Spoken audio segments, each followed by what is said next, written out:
अगर हर दिन सुबह उठते ही आपके कमर में, हिप्स में, गर्दन में इतनी टाइटनेस फील होती है, इतना स्टिफनेस कि आप झुकना तो दूर की बात है, आप आपकी स्पाइन हिला भी नहीं सकते हैं। ये सिर्फ एक नॉर्मल बैक पेन नहीं बल्कि एंकाइलोसिंग स्पॉन्डिलाइटिस हो सकता है।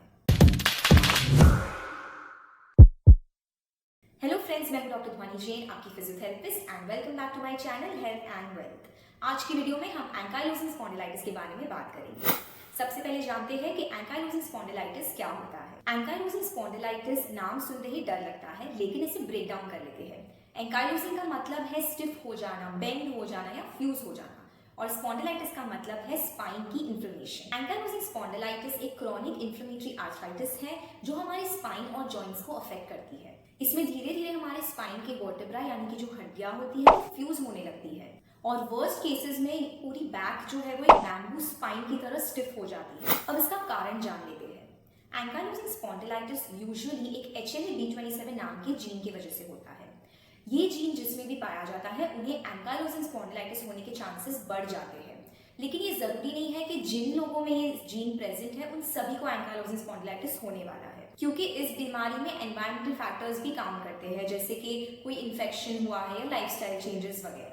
अब इसके सिम्टम्स यानी कि लक्षण देख लेते हैं। सबसे पहला और कॉमन साइन है लो बैक या हिप पेन एंड स्टिफनेस। अब ये स्टिफनेस और पेन ज्यादा एक्टिविटी करने से ठीक होता है और रेस्ट करने से बढ़ सकता है, और इसीलिए अगर आप पूरी रात सोते हो और जब आप सुबह उठते हो तो आपको ज्यादा स्टिफनेस फील होती है, जिसे हम कहते हैं मॉर्निंग स्टिफनेस। या आप बहुत देर तक बैठे हो, लॉन्ग सिटिंग पोजीशन में हो, तो भी आपको उठने के बाद ज्यादा पेन या स्टिफनेस महसूस होगा। इसीलिए इस बीमारी में आप जितनी एक्टिव रहेंगे उतना आपके लिए बेटर रहेगा। एंकाइलोसिंग स्पॉन्डिलाइटिस सिर्फ बैक की प्रॉब्लम नहीं है, इसमें बॉडी के दूसरे पार्ट्स भी इन्वॉल्व हो सकते हैं, जैसे कि दूसरे जॉइंट्स, हमारे फीट, शोल्डर, हिप्स वगैरह भी इन्वॉल्व हो सकते हैं, और उसमें भी हमें पेन और स्टिफनेस महसूस हो सकती है। कुछ पेशेंट्स में आंखों में दुखना आता है या तो रेडनेस फील होती है, जिसे यूवियाइटिस भी बोलते हैं। ऑल्सो कुछ पेशेंट्स में ब्रीदिंग इम्पैक्ट हो जाता है, यानी कि हमारी जो ब्रीदिंग कैपेसिटी है, हम डीप ब्रीथ नहीं कर सकते हैं, शैलो ब्रीदिंग करना पड़ता है, क्योंकि हमारे रिब्स, जॉइंट्स है वो अफेक्ट हो जाते हैं। नेक्स्ट, किसी को हमेशा थकान यानी कि फटीग महसूस होने लगती है। कुछ पेशेंट्स को भूख कम लगती है जिसकी वजह से वेट लॉस होने लगता है। कुछ पेशेंट्स को पेट में दुखने लगता है, इन्फेक्शंस हो सकते हैं, लूज मोशंस भी हो सकते हैं।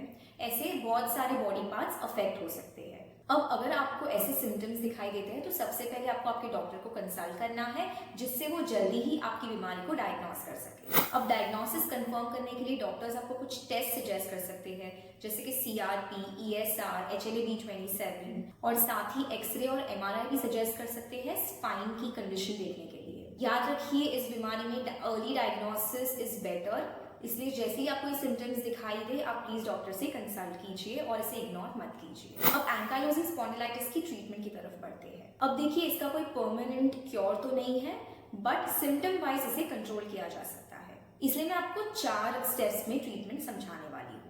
सबसे फर्स्ट एंड मोस्ट इंपॉर्टेंट है exercise. It is a game changer. Daily stretching और मोबिलिटी एक्सरसाइजेस आपके स्टिफनेस को दूर करेगा और साथ ही पेन को भी रिड्यूस करेगा। साथ ही अगर आप डेली एरोबिक एक्सरसाइजेस करेंगे, जैसे कि brisk walking, swimming, running, cycling वगैरह, तो भी बहुत अच्छा रहेगा आपकी ब्रीदिंग कैपेसिटी के लिए, ओवरऑल हेल्थ के लिए।